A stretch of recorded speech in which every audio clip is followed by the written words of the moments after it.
또 지난번에 이어가지고 좀 공부를 하도록 하겠습니다. 저기 누가복음 4장 19절을 한번 볼까요? 누가복음 4장 19절에 보면은 이런 말씀이 있습니다. 주의 은혜의 해를 전파하게 하려 하심이라 하였더라. 책을 덮어 그 맡은 자에게 주시고 앉으시니 해당에 있는 자들이 다 주목하여 보더라. 이에 예수께서 저에게 말씀하시되 이 글이 오늘날 너희 귀에 응하였느니라.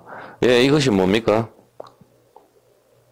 이것이 지금 뭘 이야기를 하시는 거죠? 19절에 다시 한번 볼까요? 19절. 주의 은혜의 해. 은혜라면은 벌써 높은 사람이 아래 사람한테 절하는 것. 이것이 은혜입니다. 교회 재정할 때 은혜롭게 합시다. 그게 아닙니다. 그건 정확하게 해야 되는 거고. 은혜의 해. 은혜는 뭡니까? 하나님께서 은혜를 베푸시는 것. 은혜를 베푸는 게 뭐죠? 은혜의 해. 그렇죠. 십자가죠. 그럼 십자가가 우리한테 주어진 것은 뭐죠? 십자가가 있으므로 우리가 어떻게 됐습니까? 죄에서 해방이 됐습니다. 이걸 뭐라고 합니까? 희년이라고 이야기하는 겁니다. 이해를 했습니까? 종로로 타다가 6년 동안 종로로 타다가 7년째 되는 날은 풀어주는 것이죠. 이해를 했습니까? 예, 77이 49, 49년째, 그 다음에 50년째 희년. 예, 70번씩 7번이라도 용서해 주라. 490번. 하나님께서 우리를 용서해 주신 기간, 희년을 이야기를 하는 겁니다. 은혜의 해는 바로 희년을 의미하는데, 이게 이사야서의 내용을 예수님께서 가져오셨는 건데, 예수님께서 책을 덮어 이 책을 갖다가 펼치셨는데, 이사야서의 내용을 펼치신 겁니다. 요 뒤에 지금 붙었는 게 뭐죠? 보복의 날이 빠졌는 거죠. 희년은 뭡니까? 보복의 날과 은혜가 같이 섞여 있는 거. 그게 뭡니까? 노아의 홍수죠. 노아에 속해져 있는 사람은 은혜고, 그 밖에 있는 사람은 보복의 날이 되는 것입니다. 홍해 바다 들어갔을 때 나오는 것이 물세례지만은, 이스라엘 백성은 구원이지만, 애굽에 있는 사람들은 다 수장이 되는 거. 보복을 당하는 거, 심판을 당하는 거, 그 사람들이, 물에 빠져 죽는 사람들이 바로 나의 옛사람, 옛모습이란 말입니다. 이해를 하셨죠? 자, 그러면 희년이 언제 한 번씩 돌아오죠? 50년마다 돌아오겠어요. 49년, 50년. 50년마다 한 번씩 돌아오죠.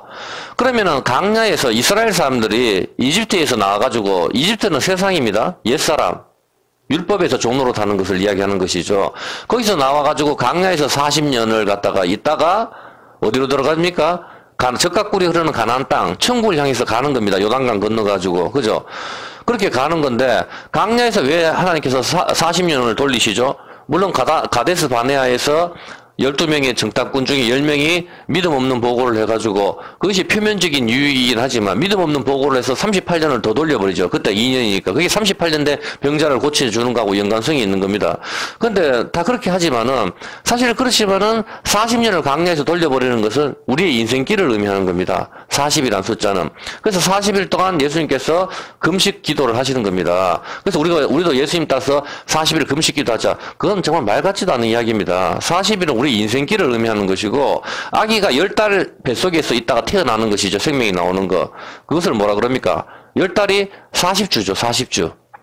어떤 개념인지 알겠죠? 생명이 나오는 기간. 이것을 이야기를 하는 것입니다.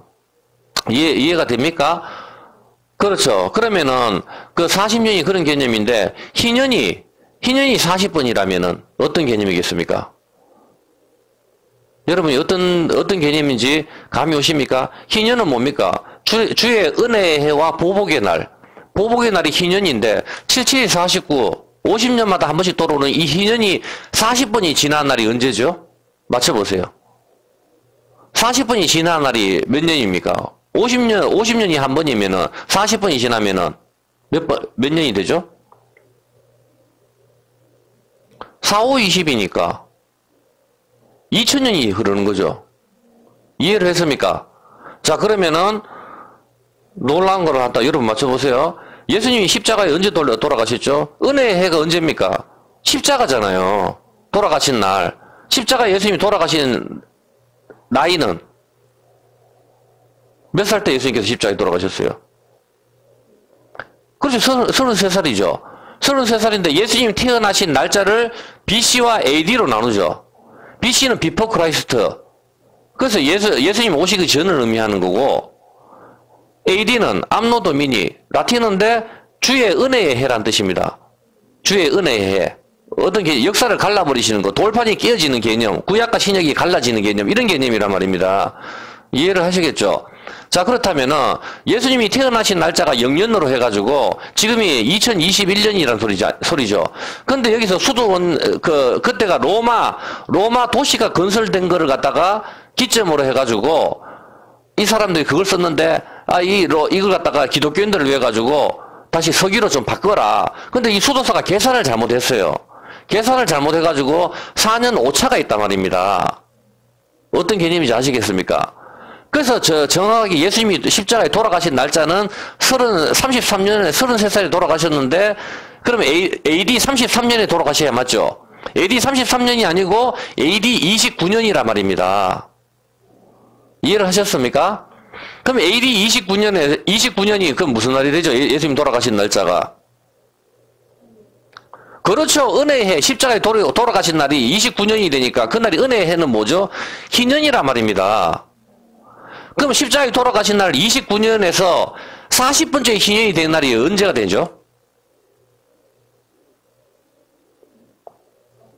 예, 40번째, AD 29년이 예수님이 십자가에 돌아가셨으니까 40번째 희년의 날, 은혜의 해와 보복의 날이 오는 날이 언제가 됩니까?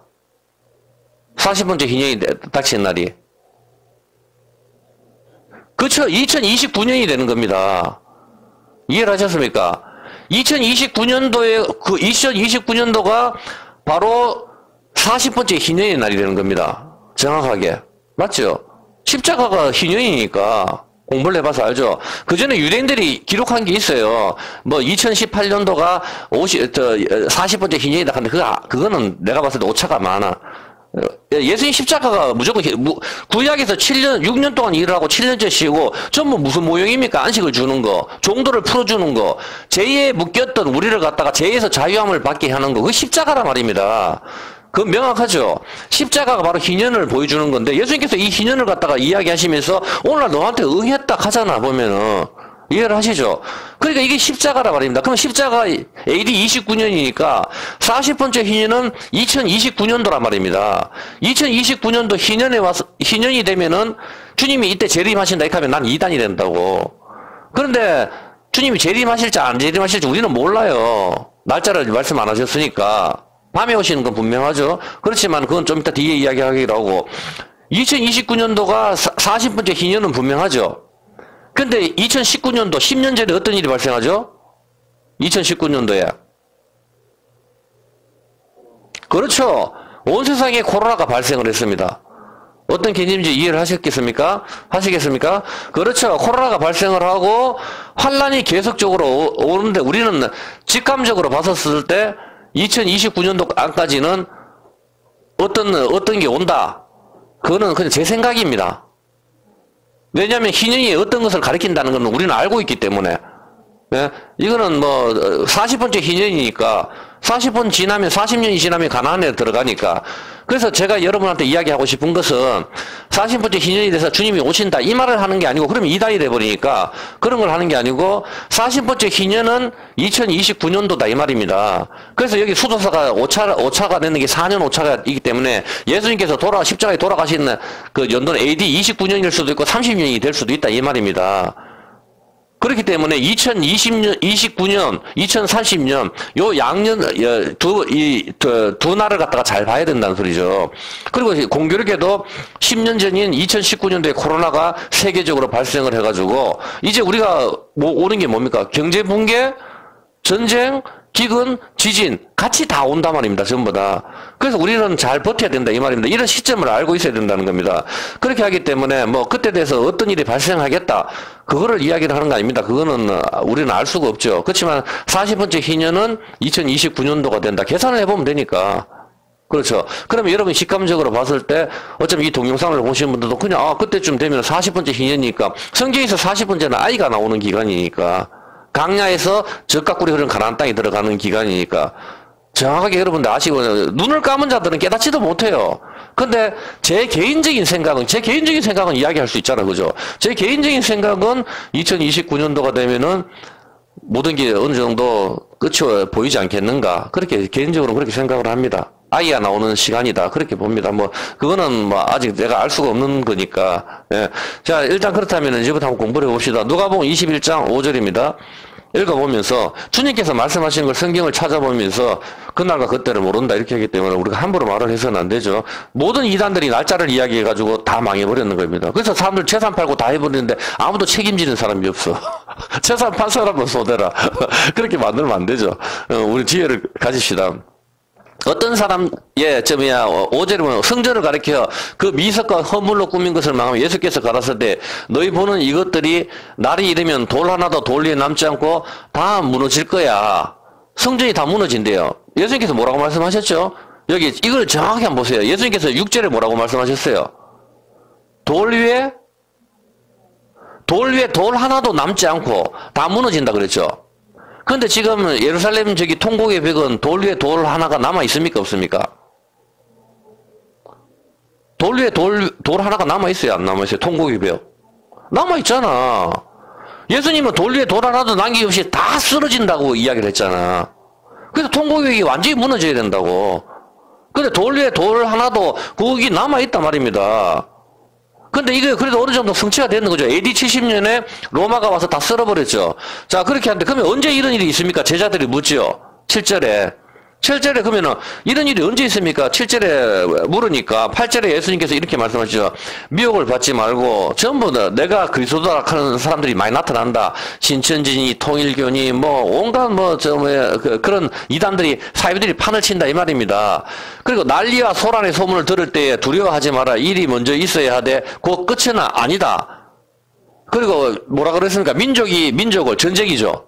민족과 민족, 같은 습관을 지닌, 언어가 그렇습니다. 같은 습관을 지닌, 뭡니까? 북한과 한국, 대만과 중국, 전부 이런 개념이란 말입니다. 같은 습관을 지닌 나라들끼리 대적하여, 뭐, 이란하고 이스라엘, 다 중동, 하갈과,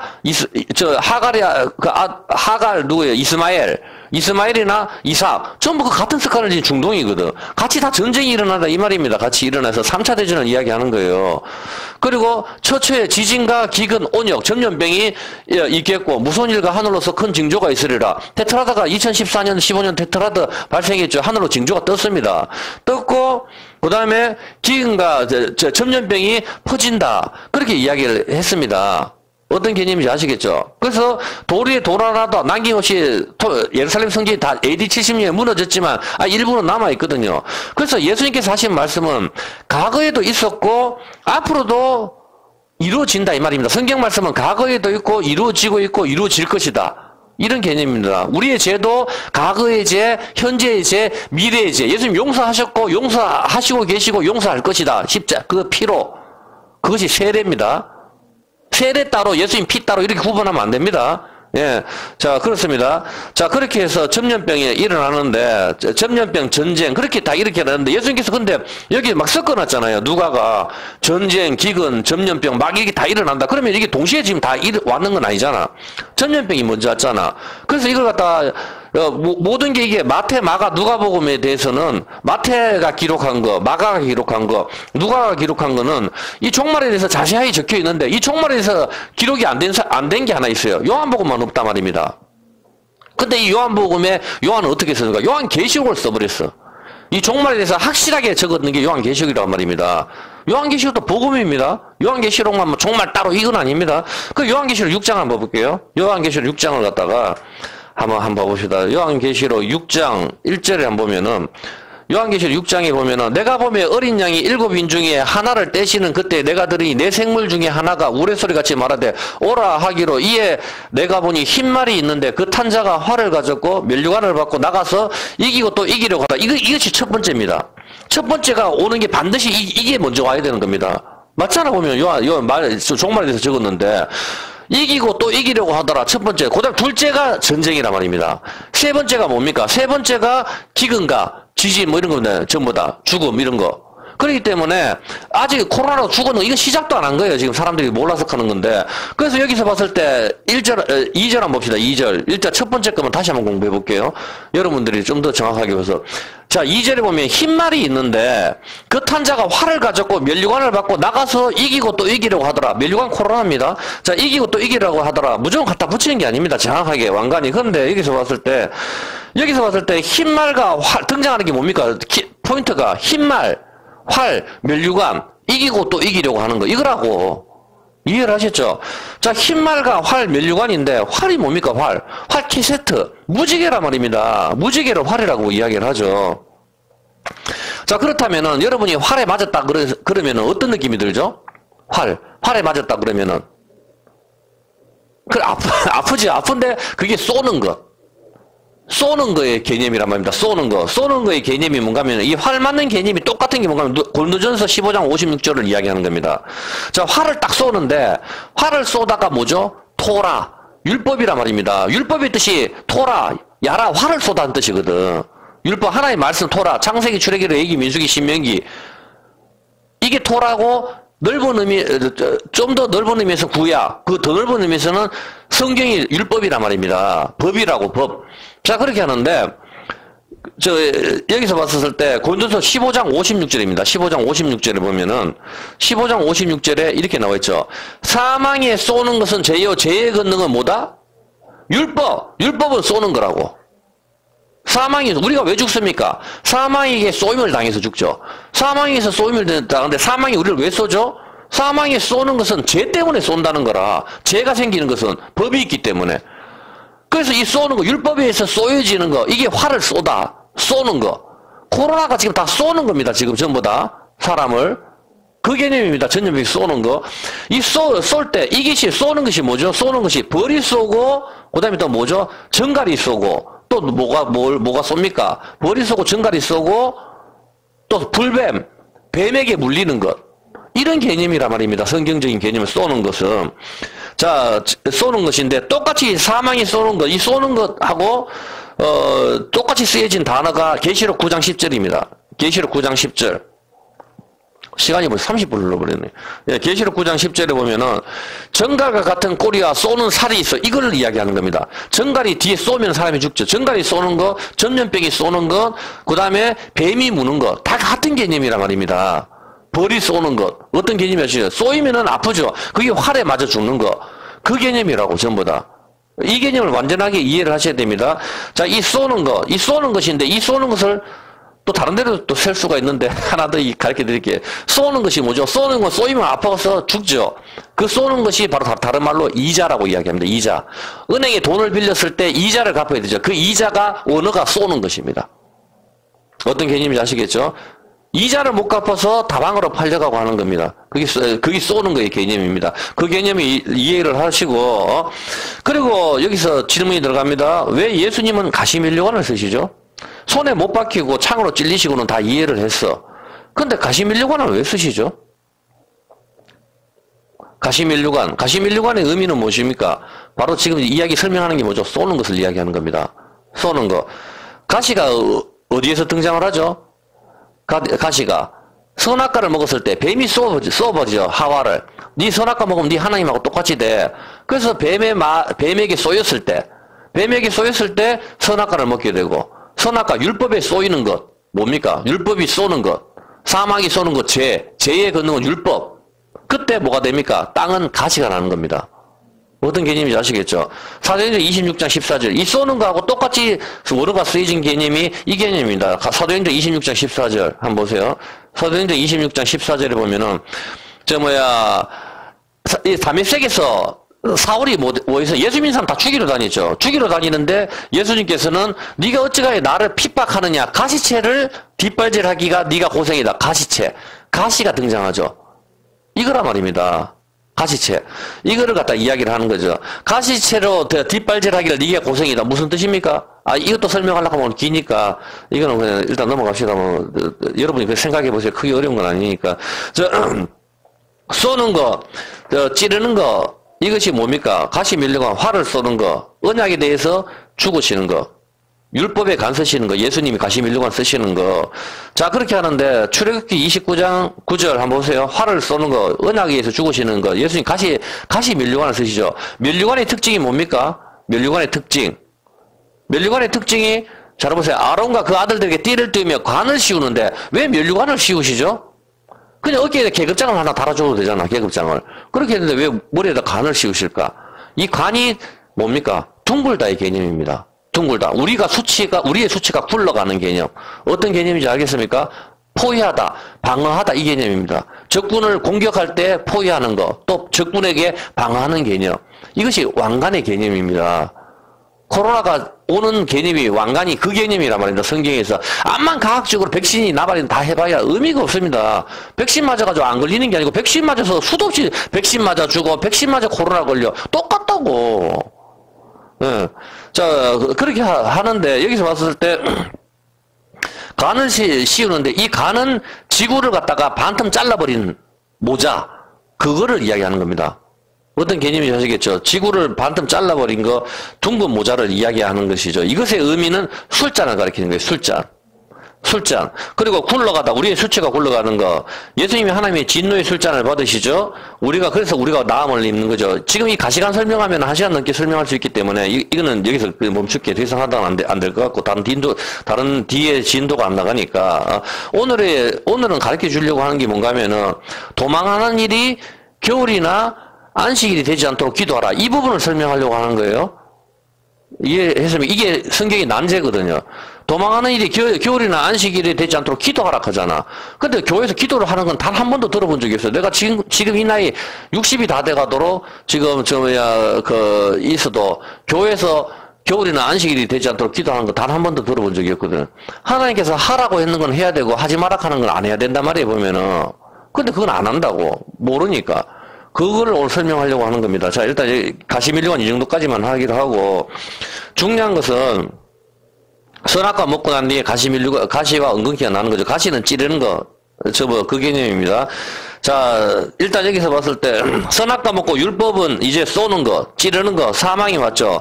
사망아 너희 쏘는 것이 어디냐? 사망이 쏘는 것은 죄요. 죄의 권능은 율법이다. 이건 옛날에 제 아버님 목사님이 있었었는데 옛날 서울역에서 수도 없이 전도할 때 이거 쓰는 그겁니다. 나는 왜 예수를 믿나 이렇게 해가지고 그렇게 했는데 사망이 쏘는 것은 활이고 쏘는 것은 활입니다.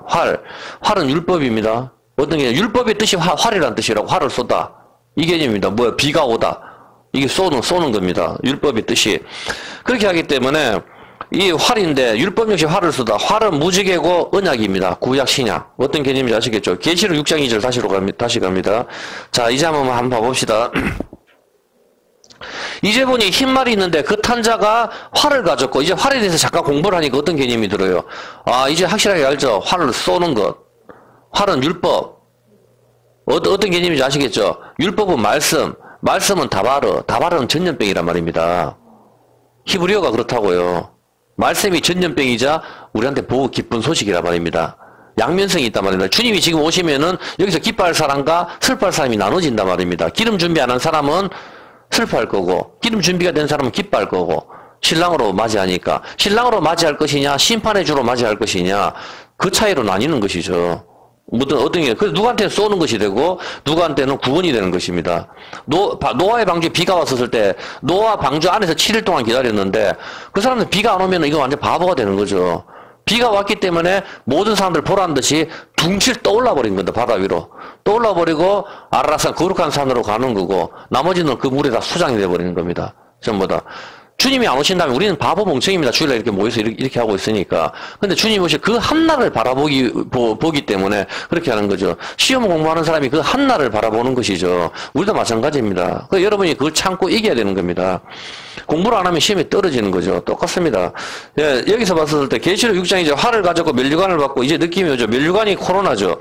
이것이 쏘는 거, 활을 쏘는 것은 사망이고 율법은 말씀은 다바르는 전염병이라는 뜻이 있습니다. 면류관은 전염병, 그러니까 코로나 전염병이라고 그대로 합쳐버리면 이것이 첫 번째 인입니다. 그리고 흰말이 있죠. 흰 말이 있는데 이 말에 대해서 설명하려고 하면 또 길긴 긴데 그거는 뭐 그만하기로 하고 말은 스가랴서를 보면 되죠. 이 말이 바로 뭡니까? 온 세상 사람들이 흰 방호복에 흰 마스크를 쓰고 있다고. 나갈 때마다 온 세상 사람들이 바로 그 개념이란 말입니다. 예. 자, 그렇게 하는데 정확하게 코로나 그거를 지금 첫 번째 인을 이야기하고 있는 겁니다. 그게 멋대로 푸는 게 아닙니다. 그리고 두 번째가 3절에서 오는 게 이제 뭡니까? 코로나 다음에 전쟁이란 말입니다. 어떤 게 이제 전쟁이 온다고. 지금 모든 징조가 다 전부 다 전쟁을 준비를 하고 있고 누가 하나 크리거만 당겨지면은 그냥 그날로 끝입니다. 내가 봤을 때.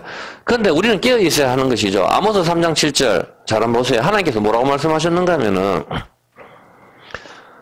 주 여호와께서는 자기의 비밀을 그 종 선지자들에게 보이지 아니하고는 결코 행하심이 없으리라. 코로나라든가 이런 모든 것을 갖다 하나님께서 보여주셨단 말입니다. 누구한테? 자기 종 선지자에게. 그 여러분들이 이걸 깨닫지 못하면 선지자가 아니란 소리죠. 근데 어떤 사람들은 자꾸 목사님만 선지자적인 사명을 가졌다 이렇게 하는데 이건 정말 성경의 기초도 모르는 목사입니다. 왜 그런가 하면은 성경을 읽지도 않은 거죠. 민수기 11장 29절 한번 보세요. 목사님은 선지자가 아닙니다. 도대체 우린 다 똑같습니다. 전부 다. 평신도 어디 있어요 보면은. 여기서 봤을 때 모세가 그에게 이르되 네가 나를 위하여 시기하느냐. 여호와께서 그 신을 성령님을 그 모든 백성에게 주사 다 선지자 되게 하시기를 원하노라. 이해했습니까? 다 선지자라고 선지자적인 사명을 뭐 목사님만 갖고 있고 그게 바로 사입이란 말입니다. 하나님께서 직접 말씀하시죠. 모든 성령님이 함께 하셨으면 다 선지자라고 다 안단 말입니다. 그러면은 옛날에 우리가 기독교 초창기 때 우리 한국에 들어왔었는데 그때 목사가 한 명도 없었다고요. 그러면 다 선지자가 아닙니까? 그러면은 말도 안 해. 그리고 전도사 한 사람이 전도사 그 목사도 아니라 전도사 한 사람이 교회를 갖다가 몇 개를 봤단 말입니다. 그건 어떻게 설명할래요? 그러면은. 그리고 지금 신학에서 목사님이 된다 치더라도 7년 공부해서 목사님이 되는 가정도 있지만 무인가로 되는 데서는 6개월만 하면 목사가 되는 게 가정도 많이 있단 말입니다. 그럼 그거는 사입이고 7년 했는데만 진짜입니까? 그걸 누가 판단하는데? 문교부가 판단합니까? 그런 거 아니란 말입니다. 이해를 하셨습니까? 예, 그거와 마찬가지로, 여기서 마찬가지로, 이 선지자는 다 선지자를 갖다가, 되게 하셨다. 근데 하나님께서는 이 선지자에게 보여주신다, 이 말입니다. 우리 전부에게. 여러분이 이 징조를 깨달아야 됩니다. 그래서 이걸 갖다가 전부 다 사람들이 모르고, 뭐, 이웃을 사랑하니, 우리가 교회에서 마스크를 쓰고 무슨 예배를 드립니까? 하나님께서 너그 찬송, 너그 기도, 너그 성경 말씀 듣기 싫다. 입을 막아버린 거 아닙니까? 하지 말라고. 결국 그게 무슨, 남 이야기를 할 건 없죠. 우리 자신을 봐야 되는 거죠. 우리 역시도 똑같으니까. 어떤 개념인지 아시겠죠? 그거와 마찬가지로, 마태복음 24장 7절 한번 보세요. 그래서 우리는 반드시 징조를 분별해야 되는 것입니다. 아니면 죽는 것이죠. 마태복음 24장 7절 한번 볼게요. 이제부터 본격적으로 공부를 좀 합시다. 시간이 많이 가버렸어요, 벌써. 민족이 민족을 나라가 나라를 대적하여 일어나고 처처의 기근과 지진이 일어난다. 그렇게 했습니다. 16절. 그렇게 하면은 어떻게 하라 그랬습니까? 16절에 유대에 있는 자는 산으로 도망하라. 산으로 도망하라 공부했습니다. 그죠? 어떤 개념인지 아시겠죠? 하나님 말씀이 선포되는 시온산, 시내산, 성경의 산의 개념을 아시겠죠? 그걸로 피하라 이 말입니다. 자, 그리고 19절하고 20절을 풀겠습니다. 그날에는 아이벤 자들과 젖먹이는 자들에게 화가 있으리로다. 왜 아이벤 자들이, 아이는 매일로 1분 1초마다 아이를 다 뵙니다. 예? 아이를 뵌다는 것은 사랑의 증거잖아. 서로 사랑하라 했는데 남자 여자 미워하면 어떻게 결혼을 합니까? 사랑하는데 아기가 생기는 건 당연한 것이죠. 근데 이 사람들한테 화가 있다는 겁니다. 그리고 도망하는 일이 겨울에나 안식일이 되지 않도록 그렇게 기도를 하락합니다. 근데 단 한 번도 이 기도를 들어본 적이 없습니다. 왜? 못 푸니까. 그거 한다고 우리는 뭐 잘 푼다. 이 개념은 아닙니다. 근데 먼저 이걸 갖다가 하기 전에 하나님께서 가르쳐 주시 아무도 너희를 가르칠 필요가 없고 기름 부으심이 임하시면은 다 안다고 하지 않습니까? 하나님 말씀을 믿어야 되는 것이죠. 맨날 믿습니까? 아멘은 소리 높여 외치면서 찬송가만 7번 체면 걸리듯이 부르는 게 그게 뭐예요 도대체. 예, 여기서 봤었을 때 자 먼저 19절 20절을 푸는데 산으로 도망가고 19절, 20절이 푸는데 일단 근데 먼저 저거부터 밤의 개념부터 한번 공부하고 할게요. 그래야 이게 이해가 되거든요. 데살로니가전서 5장 2절 한번 볼게요. 데살로니가전서 5장 2절. 데살로니가전서 5장 2절 여러분들이 다 아는 거지만 한 번 더 본 게 주의 날이 밤에 도적같이 이룰 줄을 너희 자신이 자세히 알미라. 이상하죠. 우리가 밤이면 미국은 낮이란 말입니다. 이렇게 될 수가 없는 것이잖아요. 예, 그렇다면은 이게 문자적인 밤을 이야기를 하는 건 아닙니다. 어떤 개념인지 아시겠죠? 당연히. 그리고 마태복음 25장 6절.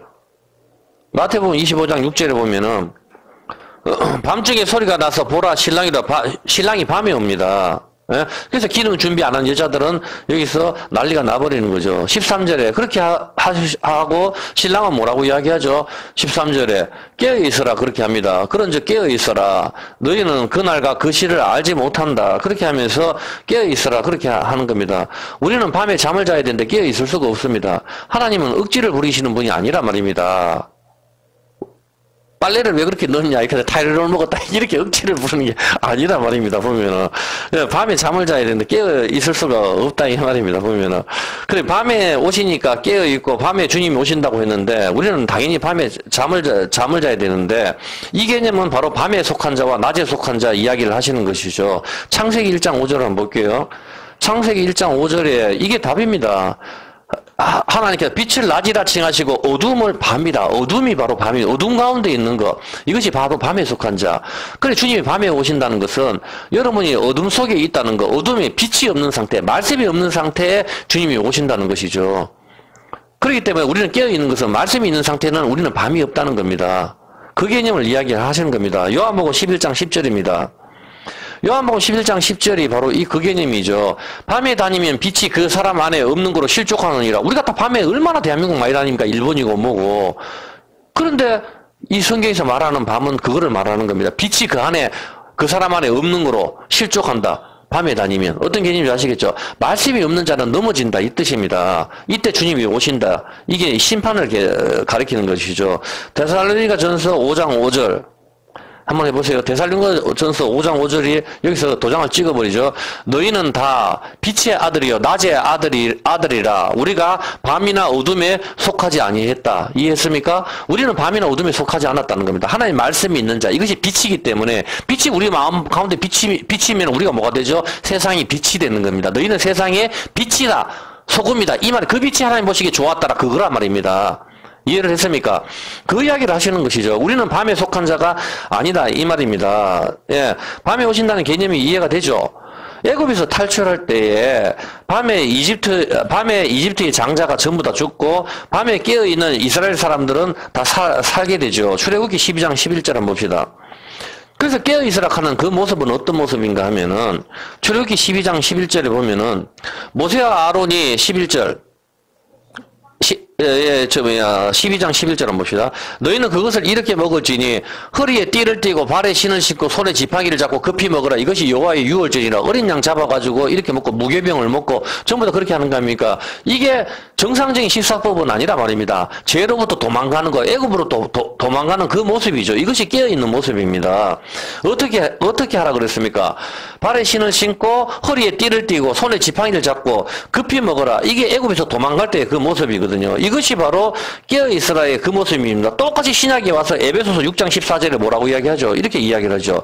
에베소서 6장 14절 깨어있으라 그 모습이 에베소서 6장 14절에 그런즉 서서 진리로 너희 허리띠를 띠고 의의 흉배를 붙이고 평안의 복음에 예비한 것으로 신을 신고 똑같이요.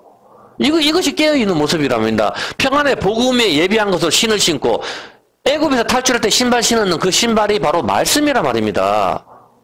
그거를 이야기하는 거고 진리는 예수님이 내가 진리라 했잖아요. 말씀이라고. 너희 허리띠를 띠고 의의 흉배를 보고 의가 뭡니까? 째다카, 미시파트 전부 이게 율법이란 말입니다. 말씀으로 무장하는 거. 이것이 빛이고 이것이 깨어있는 거. 밤이 없는 것이란 말입니다. 이것으로 깨어있는 거. 말씀을 읽는 거. 이것이 깨어있는 겁니다. 뭐 봉사활동하고 그게 아니고 그럼 유니셀프가 1등이게 어떤 개념인지 알죠? 그 개념이 아니란 말입니다.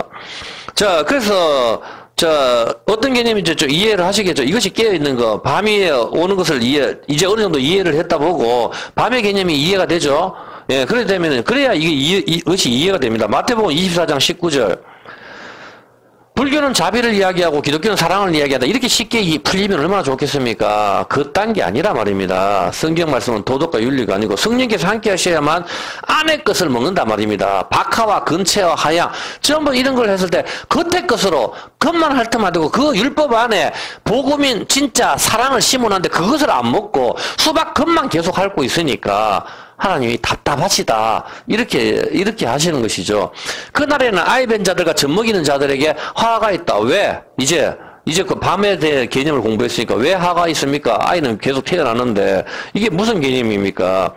미국 대통령 아이들이 무슨 화가 있습니까? 자기 대통령 아들이 그냥 자기 비싼데 벙커에 숨으면 되지. 그 개념이 아니라고 보면은 누가복음 23장 29절 이거를 이야기하는 겁니다. 아이 뵌 자들은 누굽니까?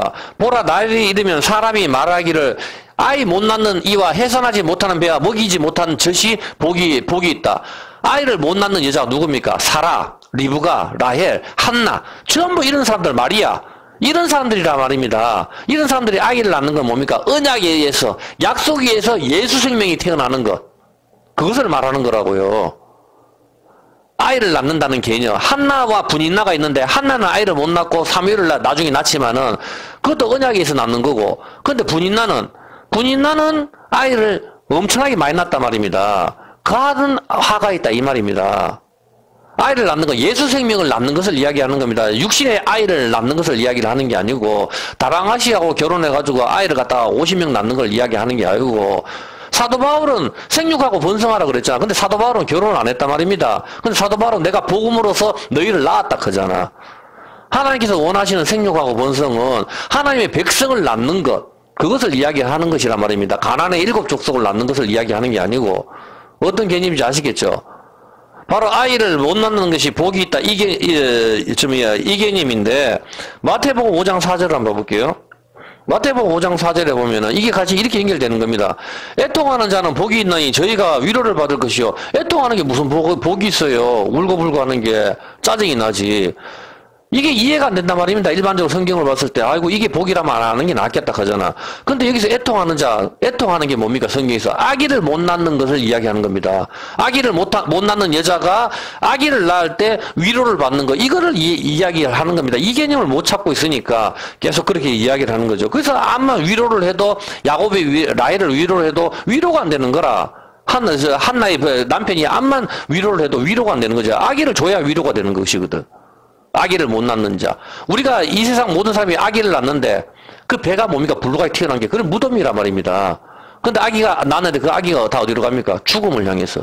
죽음을 향해서 빨리 다 달려간단 말입니다. 죽음을 향해서 달려가는 거. 다 죽었다. 성경은 그렇게 이야기한단 말입니다.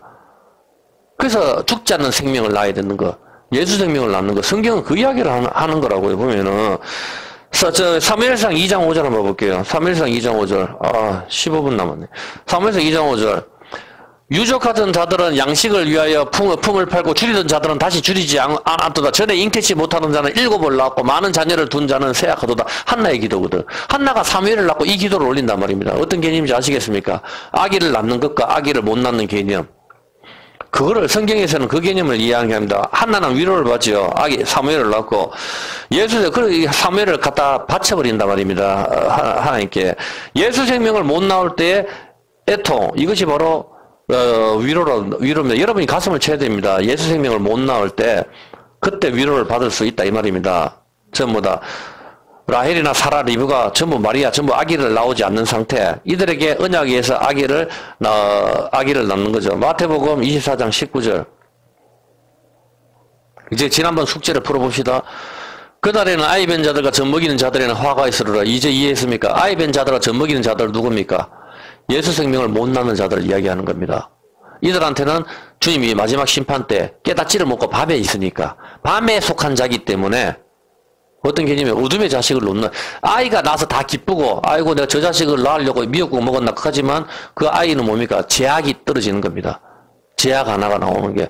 아무도 거짓말을 가르치지 않았는데 3살, 4살 돼도 사탕 받았나 하면 고개를 흔듭니다. 거짓말 잘합니다.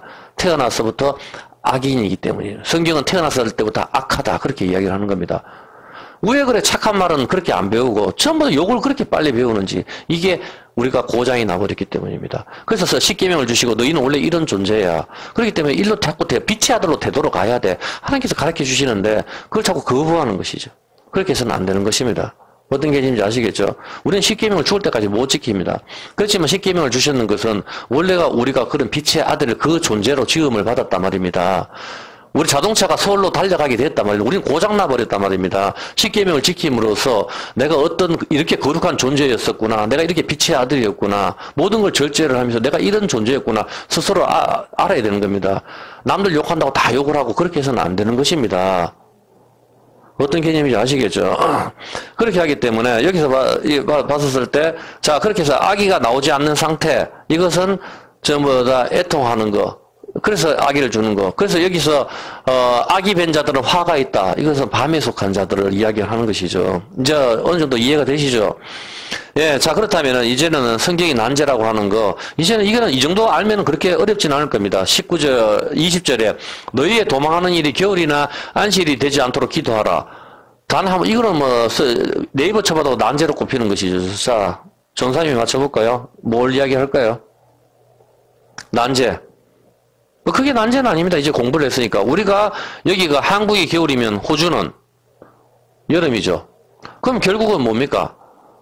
태국은 항상 여름이잖아. 여름은 항상 사계절이 여름인 나라는 겨울이 어디 있어요 도대체?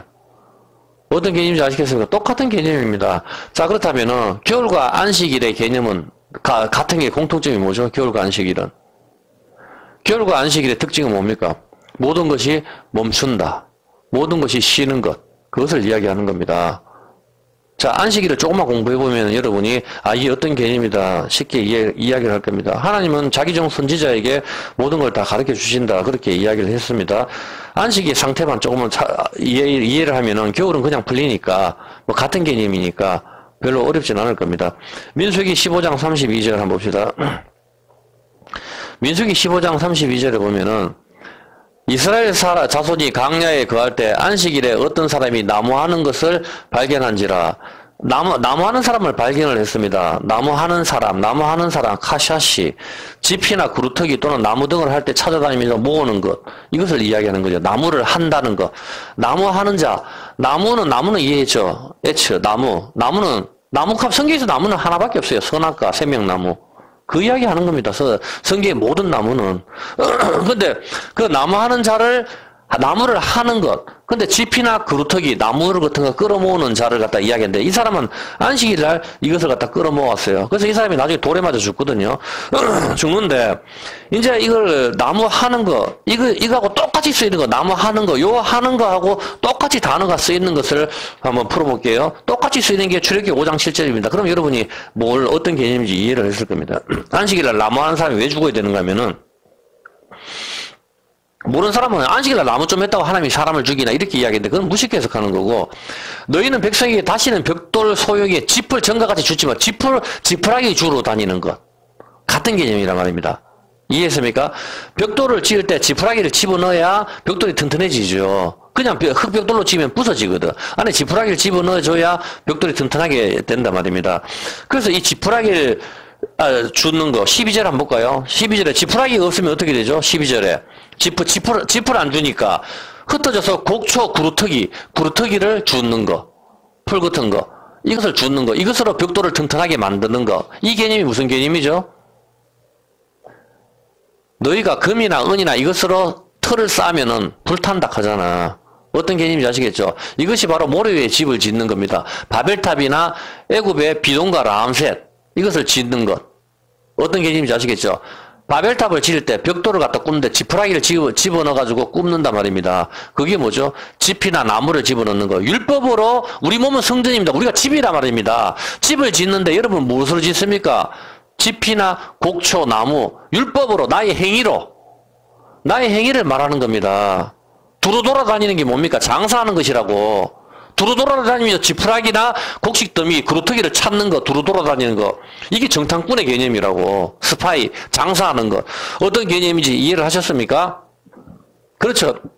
그것으로 지으면은 무너진다 이 말입니다. 반석 위에 지어야 되는 예수님을 기초로 그 위에다가 집을 지어야 된단 말입니다. 너는 페트라 뭡니까? 바위, 붉은 바위. 그 반석 위에 교회를 세워야 되는 겁니다. 우리 몸이 성전이기 때문에 그 피 위에, 예수님 피 위에. 근데 내 의 위에 세우면 안 된단 말입니다. 나 율법, 나의 행위, 내가 교회 11조 했어, 내가 봉사했어, 내가 헌금 많이 했어. 나의 그렇다고 헌금하지 말란 뜻은 아니에요, 보면은. 어떤 개념인지 알겠죠? 예, 내가 교회 이만하고 전도를 하고, 내가 전도 왕이야, 내가 고구마 왕이야, 진돗개 왕이야. 그런 걸 말하는, 그딴 행위를 말하는 게 아니라고. 40일 금식 기도해서 그거를 말하는, 그 행위에 짓는 거. 그러면 그건 무너진다, 이 말입니다. 어떤 개념인지 아시겠죠? 예. 그렇게 하기 때문에, 여기서, 애굽에서 종로를 할 때 뭘 했습니까? 지푸라기를 짓죠. 벽돌을 튼튼하게 하기 위해서 이것이 모래 위에 짓는 것입니다. 어떤 개념인지 아시겠죠? 이 행위 위에 짓는 것. 이것이 바로 애굽에서 종노릇이죠. 민수기 15장 33절로 다시 갈게요. 민수기 15장 33절. 이 사람이 나무를 했는데 35절에 이 사람은 어떻게 하죠? 이 사람을 죽일 때 어떻게 목매달아 죽입니까? 어떻게 죽입니까? 율법으로. 돌은 율법입니다. 나무하는 사람 돌로 때려 죽여버린다고. 어떤 개념인지 아시겠죠? 이게 돌로 쳐 죽이는 게 다윗이 돌로 골리앗 때려 죽이는 거하고 같은 개념입니다. 어떤 개념인지 이해하시죠? 율법의 돌에 맞아 죽는 개념이란 말입니다. 율법의 돌에 맞아 죽는 분, 예수님을 의미하는 겁니다. 안식일에 나무를 한다는 거, 이 사람이 왜 안식일에 나무를 할까요? 나무는 불 떼려고 했겠죠. 꽃꽂이 하려고 나무를 하진 않았을 거 아니에요. 출애굽기 35장 3절, 그죠? 출애굽기 35장 3절, 나무를 왜 했을까요? 불 떼려고. 안식일에는 너희의 모든 처소에 뭐를 하지 마라? 불을 피우면 안 돼요. 왜? 불을 피우면, 왜? 옛날에는 교회에서 난로를 안 피하가 추모가 얼어 죽는 줄 알았거든요. 근데 왜 불을 피우면 안 되죠? 안식일에 불을 왜 피우면 안 돼요? 불을 피우기 위해서 뭐가 있어야 됩니까? 나무가 있어야 되죠. 나무가 있어야 되는데, 출애굽기 16장 23절 한번 볼게요. 안식일날 불을 피우면 안 되는 이유. 너무 쉬운 거죠. 출애굽기 16장 23절은 뭐예요? 구울 것은 굽고, 삶을 것은 삶고, 언제 합니까? 내일은 안식일이니까 금요일날 이걸 갖다가 만나를 굽고 삶고 나무 불 떼야 된단 말입니다. 금요일날 이것이 갑절의 축복. 금요일날 예수님이 돌아가셨죠. 금요일날 불타야 되는 십자가가 불타는 거 화형. 어떤 개념인지 알겠죠? 금요일날 타야 되는데 토요일날 안식일날 태우면 안 된단 말입니다. 우리한테 안식을 주시려고 예수님께서 금요일날 돌아가셨는데 어떤 개념인지 아시겠죠? 나무하는 자는 안식일날 나무를 한다는 것은 안식일날 불을 뗀다는 개념이잖아. 어떤 개념인지 알겠죠? 예수님은 금요일날 돌아가셨기 때문에 만나나 이런 것은 전부 다 금요일날 구울 것은 굽고 삶을 것은 삶아야 되는데 이걸 갖다가 안식일날 하면 안 된다 이 말이거든요. 어떤 개념인지 아시겠죠? 안식일날 한다는 건 예수님 두 번 또 다시 무덤에서 끌어내서 다시 불태워야 된다 이 개념이잖아. 그렇기 때문에 그거는 말이 안 되는 것이죠. 어떤 개념인지 이해를 하셨죠? 그거와 마찬가지로 안식일날 나무를 한다는 것은 안식일날 나무를 하는 개념이 뭡니까? 다시 선악과, 그걸로 되돌아가는 안식이 깨어졌잖아. 선악과 먹고, 안식이 깨어졌는 거. 다시 안식을 깨트리는 개념이란 말입니다. 안식일날 나무를 한다는 개념은. 그래서 안식일은 어떻게 해야 되죠? 안식일은 출애굽기 23장 10절. 출애굽기 24, 5분만 할게요. 출애굽기 24. 너는 6년 동안은 너희 땅에 파종하고 그 소산을 거두고 7년째는 놔둬라. 어떤 개념인지 알겠습니까? 그럼 7년째는 모든 게 멈추는 날이죠.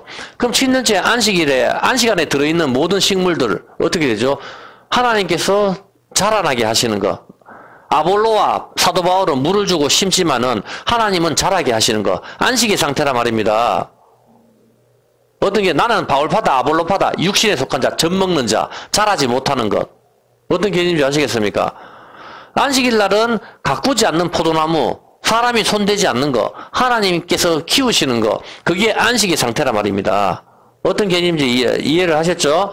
민수기 6장 5절, 그것이 어떤 개념입니까?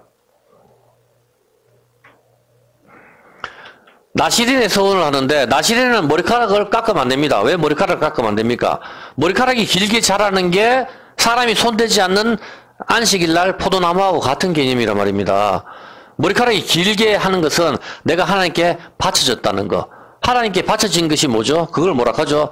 나사렛. 그것을 또 뭐라 합니까? 나시린. 그것을 또 다른 말로 뭐라 합니까? 성도라고 이야기하는 겁니다.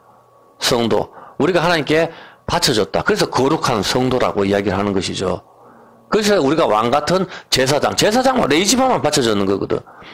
레이지파, 바쳐지는 거. 다른 사람도 속전을 드리죠. 그렇게 했을 때 바쳐졌는 거. 너희는 왕 같은 제사장이요. 거룩한 나라요. 어떤 개념인지 아시겠죠? 받쳐주는 상태. 받쳐주는 상태는 나시린의 상태고, 이것은 깎지 않는 머리카락이고, 이것은 뭡니까? 안식의 상태란 말입니다. 어떤 개념인지 이해를 했습니까? 마태복음 24장 20절. 이제 풀립니까? 안식의 상태가. 너희의 도망하는 일이 겨울이나 안식일이 되지 않도록 기도하라. 우리는 지금 어떤 상태죠? 받쳐주는 사람이잖아. 성도. 우리가 지금 안식의 상태인데, 우리가 지금 안식일날 도망한다고 한다면은, 이것은 앞에 있는 모든 문장으로 쭉 봤었을 때 밤에 속하는 거, 도망하는 거, 산으로 도망하라. 다 어떤 개념, 같은 개념을 주님께서는 이야기를 하시는 것이라고. 이제 겨울이나 안식일날 도망하지 않도록 기도하라 하는 그 개념이 어떤 개념인지 알겠습니까? 이 안식에서 떨어지지 않도록 하라 이 말입니다. 우리는 하나님 말씀이 있는 상태, 그것이 바로 하나님 나라는 여기 있다 저기 있다가 아니고 이미 너희 안에 있다 볼 수 있게 임하는 것이 아니고 말씀이 있는 상태가 빛의 상태고, 그것이 흑암과 혼돈 속에 빛이설 하시는 그 하나님, 그 빛을 낮이라 칭하고 어둠을 빛이 없는 상태, 어둠을 밤이라 칭하는 것. 그 빛이 있는 상태가 바로 안식의 상태. 하나님이 키우시는 것. 자르지 않는 포도나무. 모든 것이 안식일 겨울 멈추는 것. 겨울에 우리가 요새 비닐하우스도 하긴 하지만 그 비닐하우스 작물은 그렇게 좋은 게 아닙니다. 제철에 먹는 게 제일 좋죠. 겨울은 그냥 놔도 사람이 인위적으로 해버리니까 그건 그렇게 좋은 게 아닙니다. 겨울을 갖다 그냥 한철 다 놨고 봄에 나는 정상적으로 나는 딸기나 수박이나 이런 걸 먹어야 되는데 겨울에 먹는 수박은 맛이 없어요. 당연히 제철이 아니기 때문에. 어떤 개념인지 알겠죠? 그와 마찬가지로 겨울을 한 해를 안식일을 푹 쉬었다가 땅에 힘을 받고 자라난 땅 힘을 받고 자라는 거, 그것을 먹어야 병도 고치고 하는데 한의원에 안 가는 이유가 약에 힘이 없어. 전부 중국산이나 뭔가 뭐 했게 옛날처럼, 그렇게 옛날에 한약하나 보면 기운도 남는데 요새는 기운이 없어. 전부 재배를 해가지고 그렇게 와게 산에서 캐는 게 아니기 때문에. 동의보감에 허준에 그 산에서 캐던 그 약초가 아니란 말입니다. 지금은 전부 다 향도 별로 없고. 어떤 개념인지 아시겠죠? 바로 그런 나는 자연이다는 향도 틀리다 하잖아. 전부 다 자기들이 맨날 하는 이야기가 재배하고 틀리다 하잖아. 전부 다 그런 개념이란 말입니다. 안식일 날 갖다 쉬게 해가지고 하나님이 키우신 그 재배법으로 하는 그런 곡식을 먹어야 사람이 건강해지고 몸에 좋은 것이죠. 전부 다. 그와 마찬가지로 안식의 상태에 겨울 모든 것이 멈추는 상태. 이 상태에 너희가 도망하면 안 된다 이 말이에요. 안식의 상태는 다 멈추는 거. 그 주님이 오셨을 때 우리가 깨어 있는 거. 이 상태에서 코로나든 전쟁이든 다 맞이해가지고 우리는 주님을 갖다가 부인하지 않고 그렇게 해서 신랑으로서 맞이를 해야 되는 것인데, 그때 돼서 이게 노아의 홍수에 물에 빠져 죽는 순간까지 깨닫지 못하겠더라. 깨닫지 못하는 사람은 멸망하는 짐승과 같도다. 그렇게 이야기를 했죠. 그렇게 돼서는 안 된다 이 말입니다. 이해를 하셨습니까? 예, 어느 정도 여러분이 풀렸다 생각을 하고, 시간이 다 됐네요. 여기까지만 합시다.